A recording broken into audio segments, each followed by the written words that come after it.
Hello and welcome back my dear students. आप सभी को फिर से अपना यूट्यूब चैनल माँ आशा ES पॉइंट में स्वागत है। आज की क्लास में मैं आपको 12th के ज्योग्राफी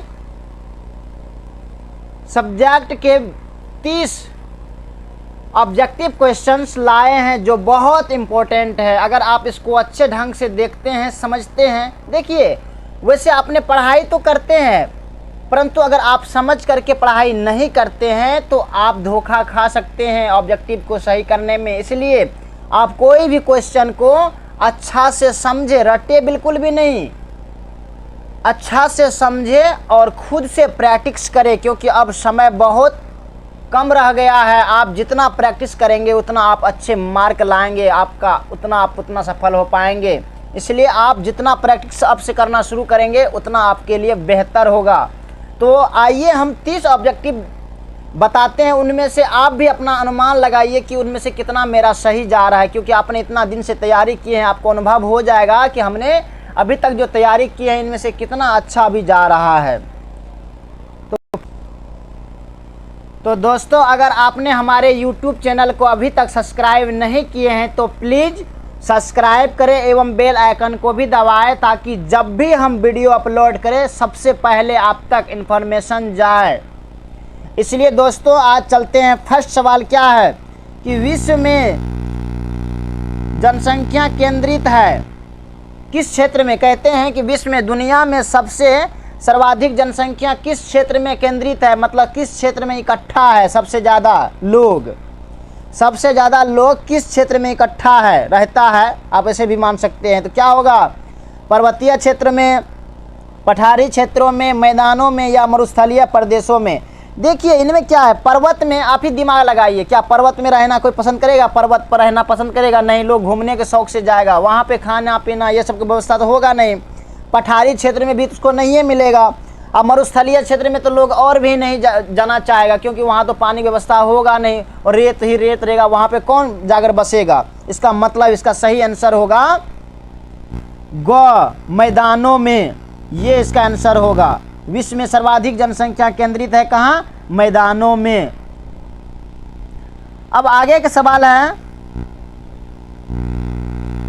कि जनसंख्या वितरण को प्रभावित करने वाला कारकों में सबसे महत्वपूर्ण कारक कौन सा है? तो कौन होगा इनमें? हमें कमेंट बॉक्स में जल्द लिखें।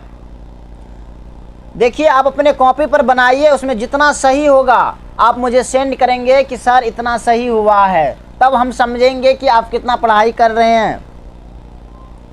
तो क्या कहते हैं इनमें? जनसंख्या वितरण को प्रभावित करने वाले कारकों में सबसे महत्वपूर्ण कारक कौन सा है? स्थलाकृति, मिट्टी, प्राकृतिक वनस्पति या जलवायु। वैसे तो ये सभी कारक इम्पोर्टेंट है जनसंख्या वितरण को प्रभावित करने के लिए, लेकिन सबसे ज़्यादा जो इम्पोर्टेंट कारक है, सबसे ज़्यादा जो महत्वपूर्ण कारक है वो है जलवायु। जलवायु सबसे इम्पोर्टेंट कारक है। सॉरी, इसका होगा जलवायु।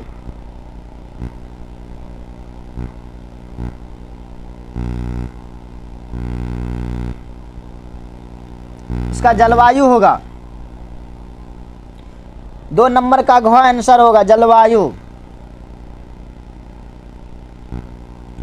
अब आगे है कि 1850 ईस्वी में विश्व की जनसंख्या कितनी थी? इसका आंसर क्या होगा?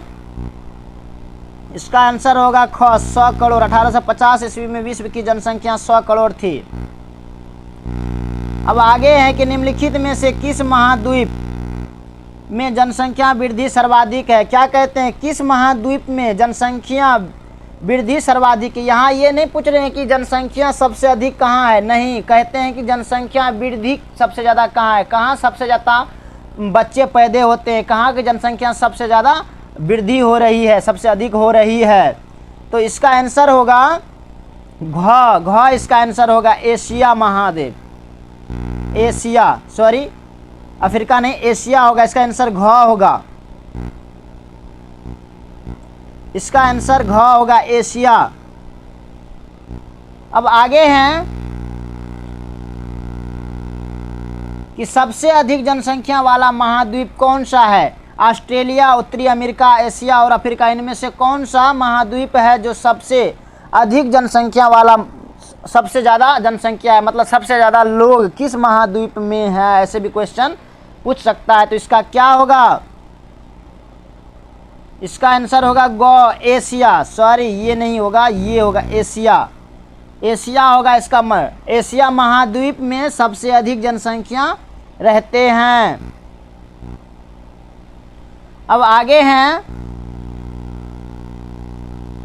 विश्व का सबसे लंबा झील जलमार्ग कौन सा है? तो विश्व का सबसे लंबा झील जलमार्ग कौन सा है? जलमार्ग कौन सा है?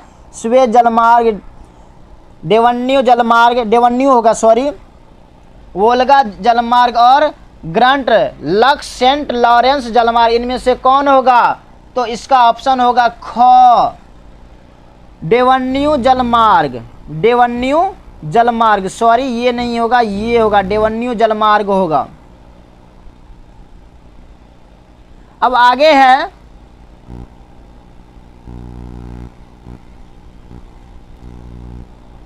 है, कि चॉकलेट में कौन सा पदार्थ उपयोग होता है? चॉकलेट में कौन सा पदार्थ उपयोग होता है? चॉकलेट में कौन सा पदार्थ उपयोग होता है? कहवा, कोको, गन्ना या चुकंदर, इनमें से कौन होगा? इसका आंसर होगा ख, चॉकलेट में कोको पदार्थ का उपयोग होता है। इसका आंसर ख होगा। अब आगे हैं, किस वर्ष भारत को इंटरनेट की सुविधा प्राप्त हुई? 2000 ईस्वी में, 1998 ईस्वी में, 1988 ईस्वी में या 1978 ईस्वी में, इनमें से कौन होगा?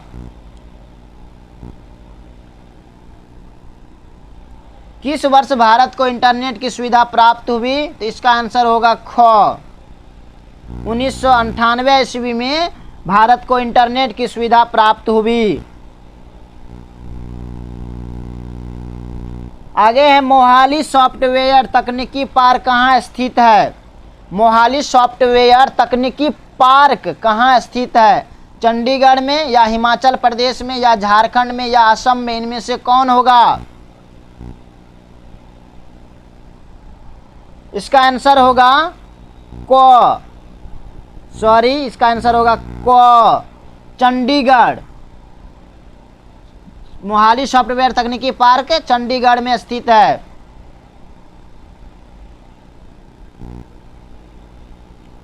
अब आगे हैं, विजयनगर इस्पात केंद्र किस राज्य में अवस्थित है?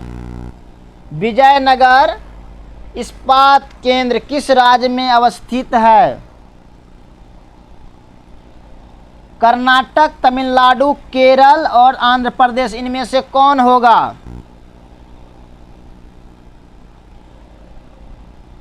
जल्दी हमें कमेंट बॉक्स में बताएं। ये होगा कर्नाटक। इसका आंसर होगा क, इसका आंसर होगा क, कर्नाटक।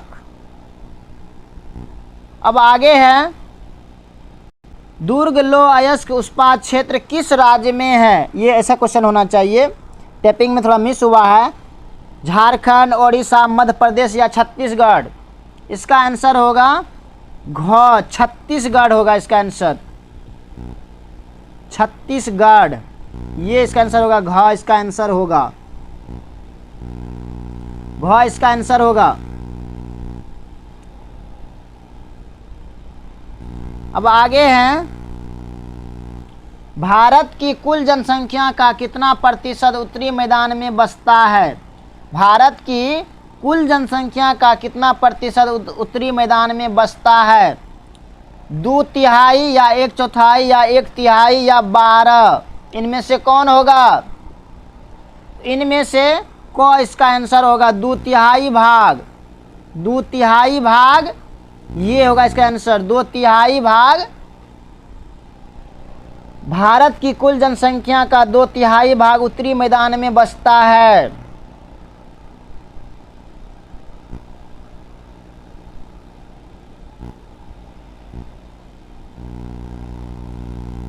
आगे है कि विश्व का सबसे बड़ा तृतीय क्रियाकलाप कौन सा है। आपने पढ़े होंगे क्रियाकलाप के प्रथम, द्वितीय, तृतीय और चतुर्थीय। इनमें से आपको 100% है कि क्वेश्चन पूछबे करेगा, कोई ना कोई क्रियाकलाप पूछ लेगा, इसलिए आप इसको ध्यान से पढ़ेंगे। क्या होगा, विश्व का सबसे बड़ा तृतीय क्रियाकलाप कौन सा है। खनन, पर्यटन, गायन और शिक्षण इनमें से कौन होगा। तृतीय मतलब सेवा क्षेत्र, इनमें से कौन है, ये होगा। इसका आंसर क्या होगा, इसका आंसर ख पर्यटन होगा। ये तृतीय सेवा क्षेत्र में आते हैं। पर्यटन सबसे बड़ा तृतीय का अगर क्रियाकलाप पूछा जाए तो यही होगा, पर्यटन।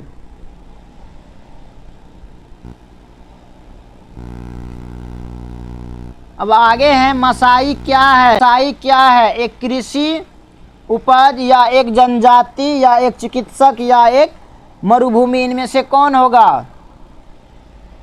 तो इसका आंसर होगा ख, एक जनजाति है। मसाई क्या है, एक जनजाति है।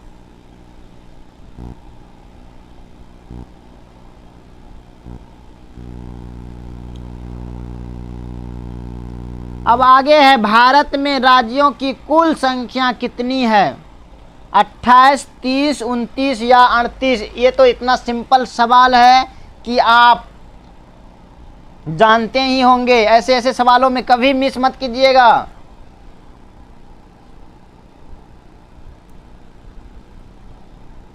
इनमें से कौन होगा, इसका आंसर होगा को 28 राज्य है।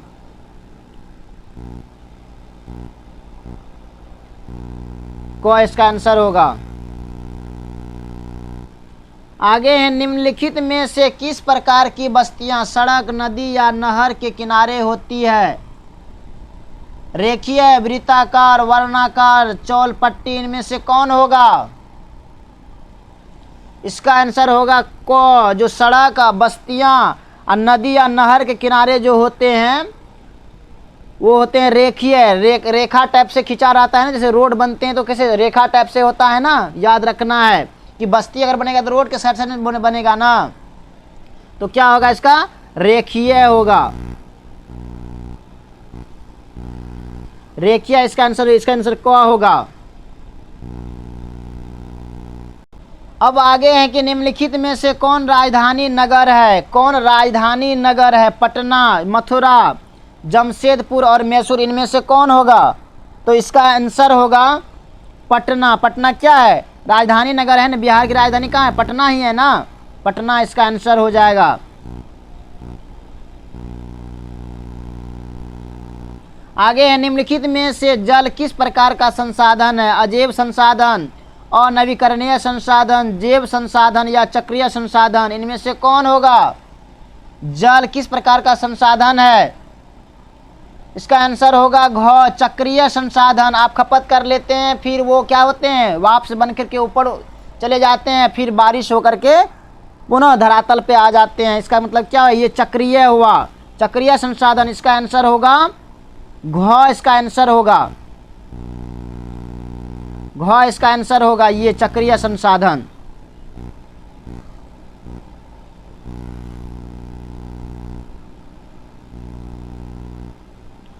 भारतीय रेल प्रणाली को कितने मंडलों में विभाजित किया गया है। भारतीय रेल प्रणाली को कितने मंडलों में विभाजित किया गया है। 9, 12, 16 और 14, इनमें से कौन होगा।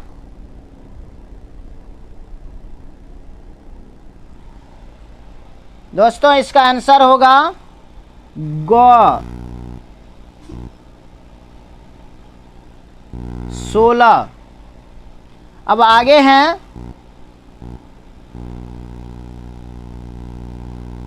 मेगा नगर की जनसंख्या कितनी होती है। तो मेगा नगर की जनसंख्या क्या 10 लाख होगा, 50 लाख से अधिक, या 50 लाख से कम, या 1 लाख, क्या होगा इनमें से। इसका आंसर होगा ग, 50 लाख से कम जनसंख्या वाले नगर को हम मेगा नगर कहते हैं। इसका आंसर होगा ग। 50 लाख से कम। अब आगे है कि अलास्का के पठार की ऊंचाई कितनी है, और अलास्का के पठार की ऊंचाई कितनी है? 500 मीटर, 700 मीटर या 900 मीटर या 1600 मीटर, इनमें से कौन होगा?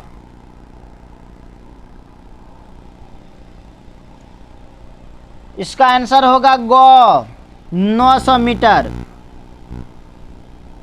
ये 900 मीटर है अलास्का के पठार की ऊंचाई।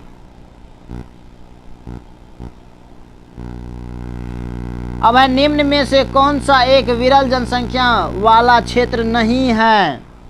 विरल, सघन और विरल आपको याद रखना है। सघन मतलब अत्यधिक और विरल मतलब दुर्बल टाइप का, मतलब कम जनसंख्या वाला क्षेत्र नहीं है, मतलब कमजोर वाला क्षेत्र नहीं है। वहाँ पे इसका मतलब ये कह रहा है कि कहाँ ज़्यादा है, विरल जनसंख्या वाला क्षेत्र नहीं है ना, इसका मतलब सघन होगा वहाँ।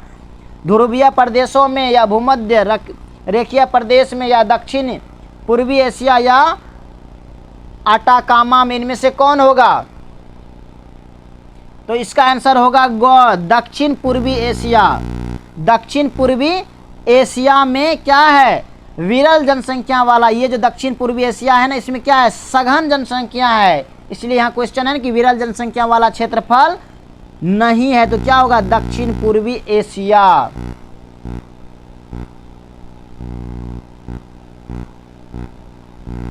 अब आगे है कालाहारी मरुस्थल में कौन सी जनजाति निवास करती है? कालाहारी मरुस्थल में कौन सी जनजाति निवास करती है? क्या होगा इनमें? पिग्मी, माओरी, बुशमैन या इनमें से कोई नहीं? क्या होगा? इसका आंसर होगा गो बुशमैन। ये बुशमैन जो है ना कालाहारी मरुस्थल में जनजाति, ये बुशमैन जो है ना जनजाति निवास करती है कालाहारी मरुस्थल में। इसका आंसर होगा गो बुशमैन। निम्न में से कौन प्राचीन नगर है? भोपाल होगा कि गंगा नगर, पटना या जमशेदपुर, इनमें से कौन होगा? प्राचीन नगर। प्राचीन नगर का नाम जहां आए वहां आपको आंख मुंद करके कहाँ लगाना है? पटना में। इसका आंसर गो होगा पटना। प्राचीन नगर का नाम आए तो पटना में टिकट करना है। अब आगे है कि अंकलेश्वर क्षेत्र कहाँ अवस्थित है या किस राज्य में है, ऐसे भी पूछ सकते हैं, या कहाँ है, तो क्या होगा? प्रथम क्या है? असम में, गुजरात में, राजस्थान में या बिहार में, इनमें से कहाँ होगा? तो इसका आंसर है गो। इसका आंसर होगा गुजरात में। इसका आंसर होगा ख, मतलब गुजरात में। ये होगा इसका आंसर, गुजरात। अब आगे है निम्नलिखित में से किस वर्ष में पहला रेडियो कार्यक्रम प्रसारित हुआ था? किस वर्ष में पहला रेडियो कार्यक्रम प्रसारित हुआ था? मतलब सबसे पहले किस वर्ष में रेडियो का काम शुरू हुआ था? क्या होगा? 1911, 1927, 1927 या 1936, इनमें से क्या कौन सा होगा? तो इसका आंसर हो जाएगा ख। 1927 ईस्वी में क्या हुआ था? पहला रेडियो कार्यक्रम प्रसारित हुआ था 1927 ईस्वी। इसका ख आंसर होगा। अब आगे है कि शुष्क कृषि में कौन से, शुष्क कृषि में निम्न में से कौन सी फसल नहीं बोई जाती है? रागी, ज्वार, मूंगफली या गन्ना, इनमें से कौन होगा? तो इसका आंसर होगा गन्ना। गन्ना जो है ना शुष्क कृषि में फसल नहीं उगाई जाती है, गन्ना। इसका आंसर होगा घ, गन्ना।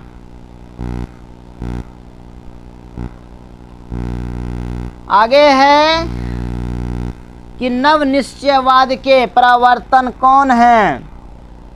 नव निश्चयवाद के आप चैप्टर पढ़े होंगे फर्स्ट, उसमें आपको बताया गया होगा नव निश्चयवाद के विषय में या साम्यवाद के विषय में। क्या होगा? रेटजेल, टेलर, हम्बोल्ट या ब्लास, इनमें से कौन होगा? तो इसका आंसर होगा ख, रेट जेल, नव निश्चयवाद के परिवर्तन। रेट क्या होगा, टेलर होगा इसका, टेलर होगा, टेलर। इसका आंसर टेलर होगा, ख।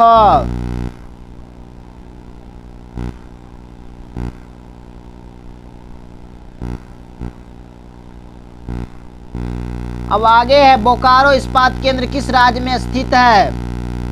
बोकारो इस्पात केंद्र जो है ये किस राज्य में स्थित है? मध्य प्रदेश, छत्तीसगढ़, झारखंड या उड़ीसा, इनमें से कौन होगा? तो इसका आंसर होगा गो, झारखंड में बोकारो, बोकारो। आप इसको ऐसे भी, बोकारो जो है ना झारखंड में है, तो आप इसमें ट्रिक लगा सकते हैं कि झारखंड। अब बोकारो झारखंड में क्या है? कोयला का खदान सबसे ज़्यादा है, कारो, और कोयला क्या होता है, कार होता है, तो बोकारो मतलब कार कौन सा होता है, यहाँ लिखा है ना बोकारो, तो कार कौन सा होता है, कोयला होता है सबसे ज़्यादा, तो कोयला सबसे ज़्यादा कहाँ होता है? झारखंड में, तो झारखंड। और दूसरा ट्रिक आप ये भी लगा सकते हैं कि बौका, कभी कभी बोलते हैं ना देहाती भाषा में, बौका हो गया है। और झारखंड वो क्या करता है, किसी चीज़ को ऐसे गमछा वगैरह को झाड़ करके चला जाता है, कोई लेना देना तुम्हें नहीं है, तो झारखंड, बोकारो। आपको बोकारो से याद रखना है, बोकारो। बोका को कुछ भी कहेगा, कुछ नहीं करेगा, वो क्या करेगा ना, अपना सब कुछ झाड़ करके वहाँ से चले जाएगा, झारखंड। इसका आंसर होगा गो, झारखंड। अब अगला सवाल है कि भारत में विश्व की कुल जनसंख्या के कितने प्रतिशत लोग बसते हैं? मोस्ट इंपॉर्टेंट क्वेश्चन है ये। तो इसका आंसर होगा ख, 16%। विश्व की कुल जनसंख्या भारत में बसते हैं, इसका आंसर ख होगा, 16%। तो दोस्तों ऑब्जेक्टिव ही लेकर के हमने आए थे, इनमें से आपको कितना सही हुआ आप मुझे कमेंट बॉक्स में शेयर करेंगे। आप मुझे कमेंट करेंगे कि सर मुझे इतना हुआ है। अगर आपका कोई सपना है वो भी आप मुझे शेयर कर सकते हैं, जहां तक होगा हम आपको सपोर्ट करेंगे।